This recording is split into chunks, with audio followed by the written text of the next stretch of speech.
kalau good and smart citizen ini adalah warga negara yang gak hanya memiliki karakter yang baik dan taat terhadap peraturan, tetapi juga memiliki kecerdasan dalam berpikir, mengambil keputusan, serta aktif dalam berpartisipasi dalam kehidupan masyarakat, bernegara, dan bangsa. Aku adalah konsep warga negara ideal yang tidak hanya patuh pada aturan dan memiliki moral yang baik, berakhlak, tetapi juga cerdas secara intelektual, melek digital, kritis, serta peduli terhadap kemajuan lingkungan dan negara. Warga yang baik itu tuh kayak bagaimana kita bisa melihat lingkungan dan membentuk lingkungan juga. Kita juga cuma koreksi geraknya pemerintah, kita juga ikut adil dalam itu.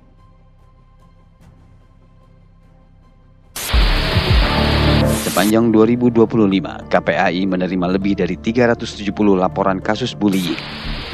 Pilkada serentak 2024 menjadi sorotan karena tingkat partisipasi pemilih yang diprediksi menurun drastis. Padam listrik atau blackout yang melanda Sumatera, sebagian Kalimantan, Jawa Tengah, Jawa Timur, hingga Jabodetabek. Ternyata gangguan listrik itu diduga berkaitan dengan kasus korupsi pengadaan batu bara. Di sini kami mewawancarai Ustadz Zulkais Dwi Pangarso. Menurut Ustadz, apa sebetulnya esensi dari seorang smart and good citizen di era digital saat ini? Apakah kecerdasan akademik di kelas sudah pasti menjamin seseorang menjadi warga negara yang baik? Smart, good citizen, menurut saya. Ya, kalau menurut saya, smart and good citizen itu tidak hanya dia smart, pintar secara logik, secara nalar, tidak hanya sebatas good dari behavior atau dari kebiasaan, tapi mereka bisa meletakkan diri atau menempatkan diri di kondisi, di tempat yang sesuai dengan situasi dan kondisinya. Jadi ibarat peribahasa itu, di mana bumi dipijak, di situ langit dijunjung. Nah, smart and good citizen itu adalah orang yang seperti itu.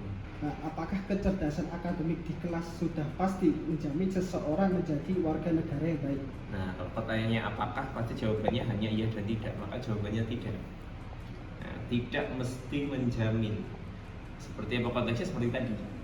Gitu. Orang pintar belum tentu dia memiliki akhlak yang baik. Akhlak yang baik belum tentu memiliki kepintaran yang oke. Gitu. Nah, apakah menjamin orang pintar? Kita itu bukan, dalam bahasa netizen di Instagram atau di sosial media itu, Indonesia tidak kurang orang pintar banyak. Gitu. Yang pintar akademisnya banyak, tapi yang orang yang behaviornya bagus, akhlaknya baik, akhlaknya mulia, itu yang sulit untuk ditemui. Jujur, itu yang sulit untuk ditemui.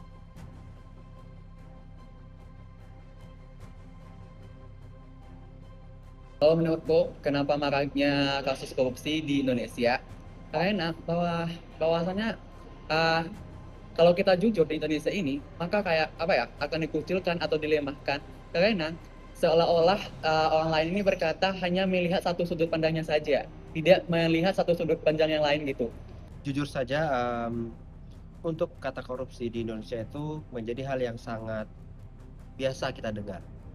Korupsi itu bukan sebuah ketakutan dan kesalahan yang harus dihukum secara konstan, secara langsung mendadak, karena kita sudah tahu dari kecil dan sejak kita melihat televisi pun bahwa angka korupsi dan pelaku korupsi sampai sekarang pun masih ada dan masih menjabat sebagai petinggi negara seperti itu.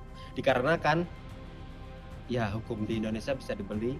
Nah, bagaimana Ustadz melihat hubungan antara kebiasaan kompromi terhadap kecurangan kecil di masa sekolah atau kuliah dengan potensi tindakan korupsi yang lebih besar saat mereka terjun ke dunia kerja atau pemerintah nanti? Oke, sebenarnya kalau mau kita buat grafik linear apakah itu berpengaruh atau tidak, sebenarnya tidak serta-merta langsung berpengaruh. Kalau kita ngomongin secara matematis atau secara sains, teknologi, itu tidak selalu ya, dan tidak mesti. Yang hari ini menyontek, diteruskan di kuliah tetap menyontek atau pakai joki, kedepannya dalam dunia kerja akan seperti itu tidak selalu. Bagaimana cara terbaik bagi institusi pendidikan untuk tidak hanya mengajarkan teori anti korupsi secara tekstual, tetapi benar-benar menanamkan integritas itu sebagai sebuah karakter atau budaya hidup pelajar? Caranya dibuat ekosistemnya. Nah, maka untuk meningkatkan integritas dan hal-hal itu bisa tidak hanya sebatas penyampaian tekstual atau presentasi atau segala macam, kita harus melakukan. Kita harus membuat ekosistem. Di mana ekosistem itu dibentuk, maka semua orang atau komunitas yang ada di dalam ekosistem itu mau tidak mau harus menaati. Anti korupsi itu harus dijalankan mulai dari lini paling rendah. Gitu. Kalau kita di Kementerian Agama, khususnya daerah istimewa Yogyakarta, itu sudah semua dilakukan kepada seluruh staf ataupun pegawai-pegawai di lingkungan Kementerian Agama, baik itu dari kabupaten maupun wilayah. Tapi saya juga tidak bisa menjamin apakah semua itu sudah menerapkan atau belum, tapi ekosistemnya sudah terbentuk seperti itu. Seringkali pelajar tahu bahwa menyontek atau memalsukan dokumen itu salah, namun mereka tertekan oleh tuntutan nilai atau solidaritas pertemanan yang keliru. Apa pesan atau saran Ustadz bagi mereka yang sedang menghadapi dilema moral ini? Dilema moral ya. Oke, intinya itu mungkin saya akan sampaikan, sukses itu urusan masing-masing. Ya memang sukses ada yang dibantu atau mungkin jalur dalam, maka harus ada koneksi. Tapi koneksi-koneksi ini bukan selalu atau bukan hanya didapatkan melalui perbuatan-perbuatan yang tadi ya, yang menimbulkan dilema sosial atau dilema moral. Nah, kalau saya nggak memberikan contekan, nanti saya dijauhi. Alah, itu buang pikiran seperti itu jauh-jauh, ya kan? Toh juga yang nanti dikasih contekan, dia kalau nanti sukses juga belum tentu ngajak kamu gitu. Jadi sukses itu urusan masing-masing. Jadi memang kita yang harus membuat batasan itu sendiri, seberapa terbatasnya itu ya kita atur sendiri.